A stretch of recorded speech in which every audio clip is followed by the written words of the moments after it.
Hi, I'm Colin Seal, founder and CEO of thinkLaw, and really excited to walk you through Lesson 8, All is Fair in War. Now, when this was developed, I had no idea how relevant some of the lessons that we're talking about in this one would be to what's going on with our current events, with everything that we're seeing around our refugee crisis, and people actually invoking a lot of the Korematsu decision regarding our Japanese internment camps in the past, with some recent commentary that's been happening around whether or not we should allow certain types of refugees into this country based off of their religious background or whatever have you. So what we'll start out doing in this lesson is actually look at a hypothetical scenario involving a terrorist threat to kind of see what the logic and thinking is behind starting to exclude certain groups and violate certain privacies and rights when certain issues of crisis may or may not call for that. Then we're actually going to take the whole idea of Japanese internment camps, but apply it from a very different perspective than what you usually see. In this lesson, we're actually going to be looking at the laws that existed against Japanese folks that lived on the west coast of the United States prior to the Pearl Harbor incident happening. And then analyze the actual bombing of Pearl Harbor and the emotional reactions that people in the United States would have had at that time. Look at the United States' actual military and policy responses to the Pearl Harbor bombing. And instead of kind of looking at it more generally speaking, in terms of this is what the US decided to do, and these are the people that they affected, we're actually going to be looking at the individual case of Fred Korematsu and look at what eventually ended up being a really famous lawsuit that he sued against the United States. And we'll also look at the decision, somewhat of an epilogue for this case, of what happened 40 years after this case was decided, when they actually decided to clear Fred Korematsu's record because of some real issues that were going on in the original case. So one of the key points here in this lesson is we're trying to really focus on how do we use our textual evidence. And again, how do we take a speaker's argument and evaluate the soundness of their claims as they're going through it. So let's start by just kind of looking over what this is. This is a lesson where you really want to get your thinkers doing the majority of the reading. Some of this might seem a little bit text heavy, but a lot of it is just because you need to give a certain amount of background to help folks understand what's going on here historically. Starting out for that initial hypothetical, you see that I give you a bunch of different probing questions here. Really important to push. And I'll give you a tip. If you find that the vast majority of your group is on the side of let's just tap everybody's phones, try to push them a little bit with some of the counterpoints that I've given you in the probing questions. Same thing works vice versa. If nobody wants to tap anybody's phone, then really push them on this point of what it might feel like to be a police department head and have an attack like this happening on your watch. Would you not do anything to stop it? And really learn to play that devil's advocate role to try to make sure that there's a much more nuanced understanding of how complex these decisions can sometimes be. So we take that and we look at that as a part of a big theme of what we see in this case and so many cases throughout the history of our country. Liberty versus safety. And we use the Korematsu decision to talk about that. So we start out by just talking about policies against Japanese folks that lived on the West Coast that were pretty much on their face racist policies. And it's part of our historical framework in the United States. So it's just part of what happened. And it's interesting to just put that out there and understand if you were a Japanese folk person living in America on the West Coast during that time period, how might you feel? How do you react to this? And when you look at that in the context of what would happen now when we flash forward to what happened with the surprise attack on Pearl Harbor and kind of how that all played out, again, focusing on the emotional reactions.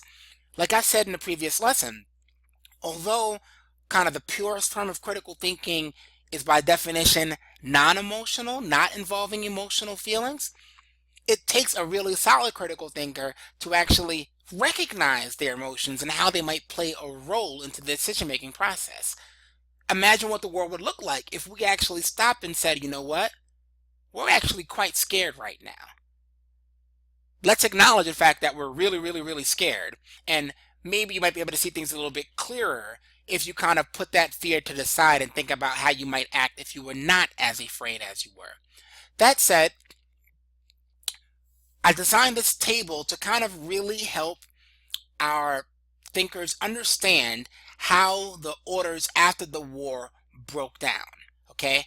So the key distinction here is that if you were born in Japan, or even if you were born in the United States and had ancestors in Japan, you had to be relocated, right? And no other group that was involved on the enemy side of the war had that same stipulation. So if you were a German American or an Italian American whose ancestors were German or Italian, but you were born in this country, nobody was asking you to leave.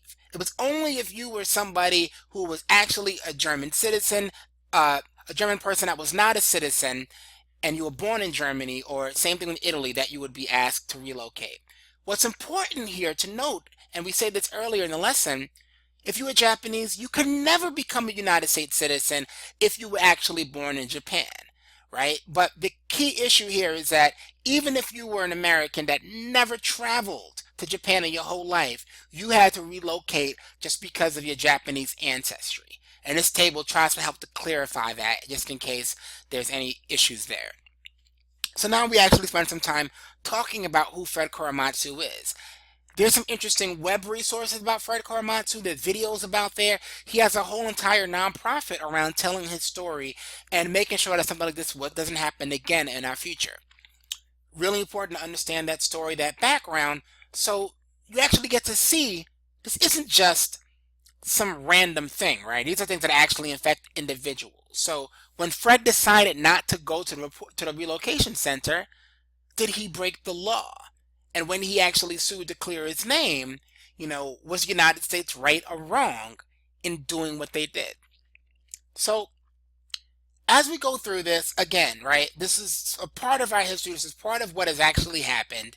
Really important to have us focus on the actual evidence that we see here.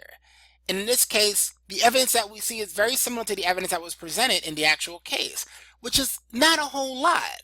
In fact, one of the things that oftentimes is a really important part of this lesson is that once you get through it and you actually start analyzing what the court decided and what's happening here, we can actually bring it all the way back to the Think Starter with the call about the terrorist attack. One common issue that I've seen maybe 9 out of the 10 times that I've seen this lesson done is most of the time thinkers never stop to say, how do we know this threat is actually real? And that's a really important piece of evidence, because one habit of a critical thinker is that you have a healthy skepticism towards information that you receive. And you also start thinking about ways that things might backfire. So I've seen a lot of students of all ages come up with interesting theories of, is it really a good idea if you really believe that there is some Japanese espionage happening to round up all the Japanese folks and put them in these camps where you're forcing them to sell off their homes, their properties, their land, their businesses, and now they're congregating in this space where if they really were very anti-American, nothing good can come out of them being in this space and having the ability to plot and conspire with each other, right? Sounds very familiar. It sounds a lot like some of the arguments we've heard about Guantanamo Bay and some of the issues we hear about the rhetoric around folks that are against having Islamic refugees migrate into the United States. So very interesting case, very interesting discussion. And we talk about, for the Think Bigger here, Fred's case from 40 years later, where the court decided, hey, you know what? There was nothing to this case. And in fact, high up people in the government knew that there really wasn't anything behind this motivation to do this, other than fear, racism, and other sorts of things that didn't really have a sound basis.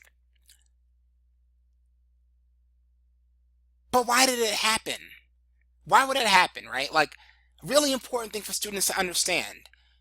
How could it be that folks can see this going on, know there's not really evidence of fact supporting it, but let it happen anyway? And more importantly, how do we make sure that something like this doesn't happen again in terms of the faulty reasoning that played into this decision?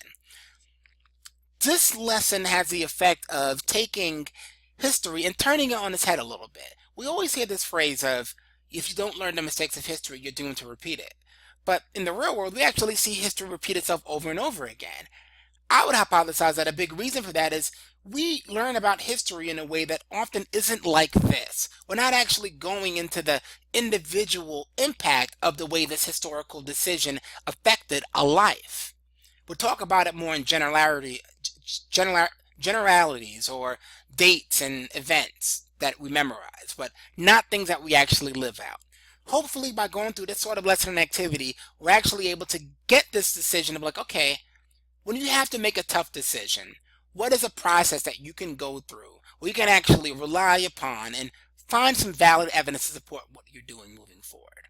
Okay, so that's basically the wrap up for lesson 8, and now we're moving on to lesson 9. Thank you.